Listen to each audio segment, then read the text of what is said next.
Hello and welcome to my channel guys. और कैसे हो सब लोग?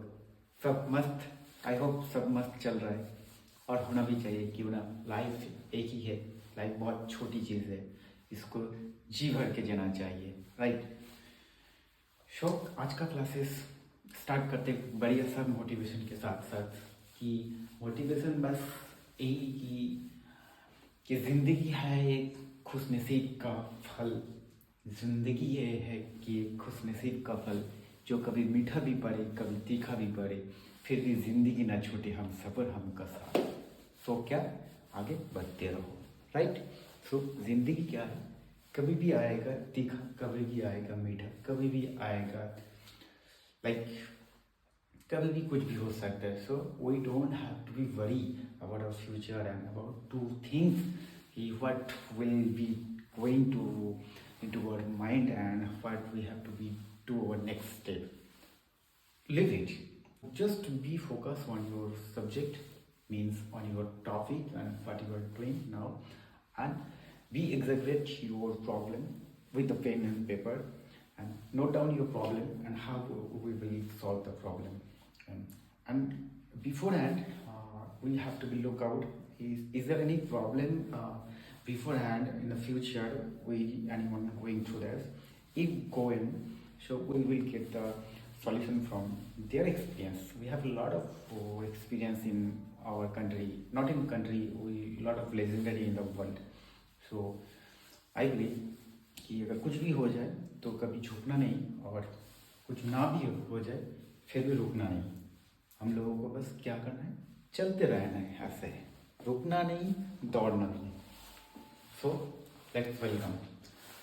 सो आज का हम लोगों का टॉपिक होगा जैसे कि केवाईसी के बारे में, कि बैंकिंग या फिर कोई भी फाइनेंशियल इंस्टीट्यूट या फिर कुछ भी, कहीं भी अगर लोन लेने जाए, कुछ भी लोन या फिर गोल्ड लोन या फिर होम लोन बैंक की तरफ लेने जाए, या फिर कुछ जैसे घर के आसपास आप लोग ने देखा होगा कोई मुथूट फाइनेंस है, परिमल फाइनेंस है, आदित्य बिरला है, इट्स ऑल अबाउट एनबीएफसी।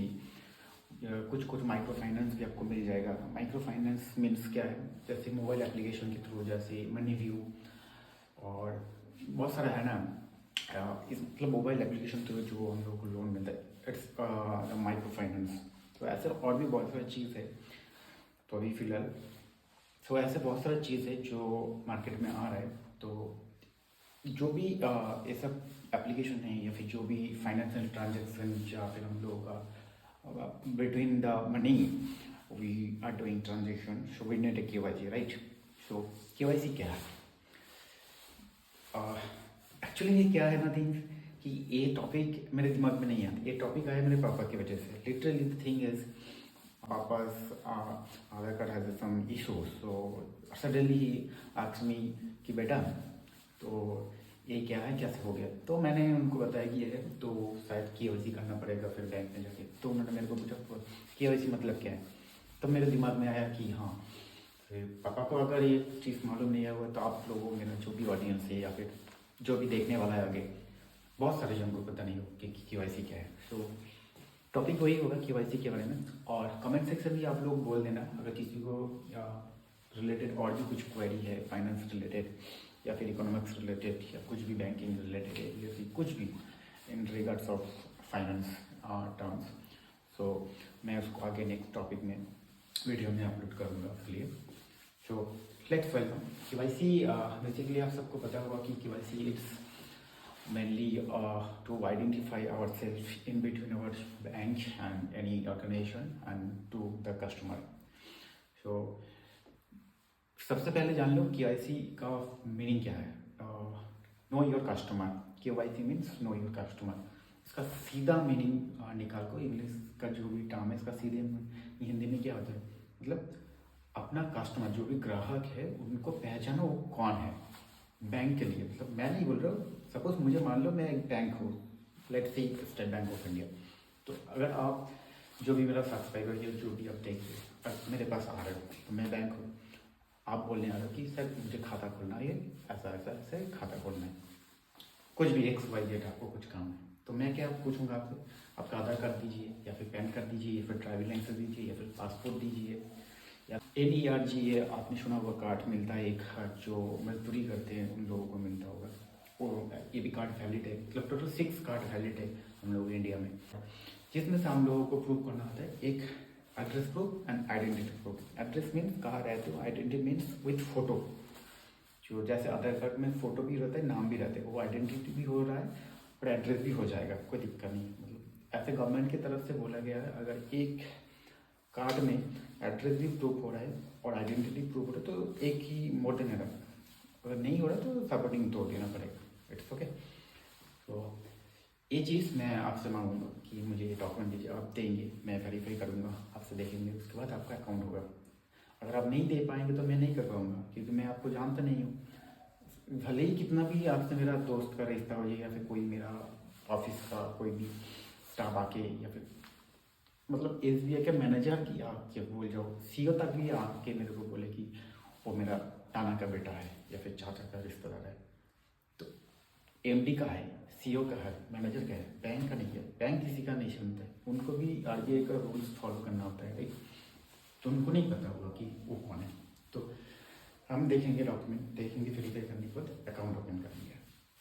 आप लोगों में से बहुत सारे बंदे पूछेंगे सर ठीक है अकाउंट ओपन करने के टाइम में हमने दे दिया, फिर बार बार बैंक वाले कभी कभी क्यों बुलाते हैं कि आप KYC कर लीजिए, ये कर लीजिए, क्योंकि कभी भी आपने देखा होगा कि आपका अकाउंट फ्रीज हो जाता है, ट्रांजेक्शन नहीं हो पा रहा है, कुछ भी ऑनलाइन डेबिट कार्ड यूज़ करने का फेल हो रहा है, कॉल कर रहे हैं कस्टमर को तो बोल रहे हैं कि आपका KYC करना होगा। So we have lot of issue in terms of KYC because the bank has some certain rules and regulation as per RBI directives. So banks and any NBFC and any financial institute, they have to be update their customers KYC periodically.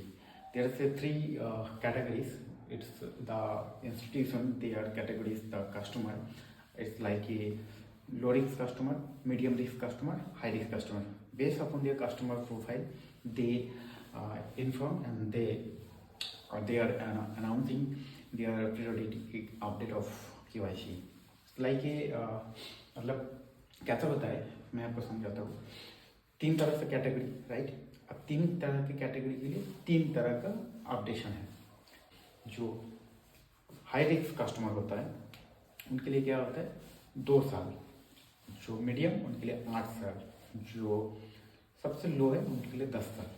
क्या मतलब इसका scene कैसा है, suppose मैं आपको बताऊँ कि आप कस्टमर मेरे बैंक में आ रहे हो, आपका ट्रांजेक्शन नॉर्मल हो रहा है, मतलब ना इंटरनेशनल रेमिटेंस हो रहा है, ना हाई वैल्यू का ट्रांजेक्शन है, नॉर्मल चल रहा है कि 10,000, 20,000, 50,000 या फिर नॉर्मल सैलरी अकाउंट जैसा सैलरी क्रेडिट हो रहा है, ट्रांजेक्शन हो रहा है 10 मोर देन है। तो इस केस में आप मेरे साथ में एक लो रिस्क कस्टमर का ट्रांजेक्शन इंटरनेशनल लेवल पर नहीं हो रहा है, लाखों करोड़ों में नहीं हो रहा है, सेविंग्स अकाउंट है या फिर नॉर्मल कहीं बिजनेस कर रहे हो, नॉर्मल बिजनेस ऐसा नहीं कि लाखों का बिजनेस, मतलब 10-50 हज़ार आ रहा है मैक्स में, और आपका जो करेंट एड्रेस है वही फिर आप चेंज नहीं हो रहा, आपका नेम चेंज नहीं हो रहा है, लाइक किसी का नाम चेंज हो जाता है, मतलब जिनका फ्रॉड क्यों चेंज हो, जिनका फ्रॉड होता है उनका नेम चेंजेस होता है, आधार कार्ड पैन कार्ड का नेम चेंजेस होते रहते हैं, तो एड्रेस भी चेंज होते रहते, पर आपका नहीं हो रहा है तो आप लो रिस्क कैटेगरी के अंदर आएंगे। तो लो रिस्क कैटेगरी के लिए बैंक ने क्या किया, एक सपोर्टिंग डॉक्यूमेंट मांगते कि this kind of attested copy, they bank will issue the copy और the particular form, and each and every customer has to sign and submit the form. That's it. No need to do every year of KYC. For them, it's 10 years. And medium risk means high value transaction, not means the crores. It's like a 1 lakh, 2 lakh, 3 lakh. It's the medium range, understand? So for them, 8 years. The low risk category means international transaction, करोड़पति, लाखपति, या फिर जिनका हर रोज आज इधर नौकरी तो कल उधर नौकरी, कल उधर बिजनेस तो आज इधर बिजनेस। शायद सपोज SBI में एक हाई रिस्क कस्टमर है, उनका अकाउंट है सपोज कलकत्ता ब्रांच में, ठीक है, 2 महीने बाद उनका ट्रांसफर कहीं दूसरी जगह बिजनेस करने चला गया, तो उनका अकाउंट ट्रांसफर हो गया SBI, तो हर 2 महीने 6 महीने में उनका ट्रांसफर होते रहेगा। एड्रेस प्रूफ चाहिए, कम्युनिकेशन एड्रेस, सपोर्टिंग एड्रेस, तो उनको हम लोग क्या कहते हैं, कैटेगरी करते हैं हाई रिस्क। उनको एवरी 2 ईयर्स में पीरियडिक करना ही पड़ेगा KYC। तो that is the main thing कि we need a supporting document for the each and every customer, that's it. So और एक थिंग, बहुत सारे अभी बोलेंगे आप में से कि तो फिर अगर हम KYC अपडेशन नहीं देंगे तो क्या होगा। किसी को पता होगा कि अकाउंट फ्रीज हो जाता है, but not only account freeze, account permanently close करने का राइट्स भी है उन लोगों के पास। बट ऐसा डायरेक्टली नहीं कर पाएंगे, पहले आपको कॉल करेंगे, इन्फॉर्म करेंगे, 3 मंथ का नोटिस देंगे, उसके बाद भी और भी 3 मंथ दे सकते हैं। देन धीरे धीरे प्रोसेस होगा एंड आपका अकाउंट फ्रीज हो जाएगा परमानेंटली। तो अगर ऐसा भी कहीं हो जाए, अगर आपको लगे कॉल आ जाए कहीं से, तो ऐसे तुरंत कॉल पे तो कोई बैंक आपको पूछेगा नहीं। आप बता सकते हैं कि आप बैंक में आ जाइए कल या फिर परसों, उसी दिन आप आके KYC अपडेट करें। कोई डायरेक्ट ऑनलाइन नहीं पूछेंगे, जैसे अभी फ्रॉड होते रहते तो पूछेंगे तो मत बताना, राइट। तो उसको टेक्स्ट जाना, बैंक में जाके दे देना आपको।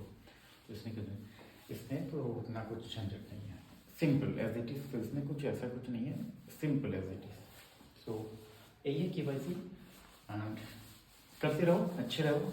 आई होप कि मैं आपको समझा पाए अच्छे से, क्योंकि मेरा अभी इसके स्टार्टिंग पॉइंट में स्टार्ट कर रहा हूँ YouTube journey. And not only YouTube, it's about to connected with you, means to the world and me. So whatever knowledge I have, I want to share with you guys. So that's the thing. So initially I hope there is some mistake, miscommunication, mispronunciation and misinformation might be easily there. So do forgive me and simultaneously do subscribe and support me. And I hope so, and I believe within a time period I will do my best and I will gradually become a more fluent to my knowledge and so that I can prove myself to you guys. So thank you so much and ठीक है, मिलते हैं फिर, टाटा।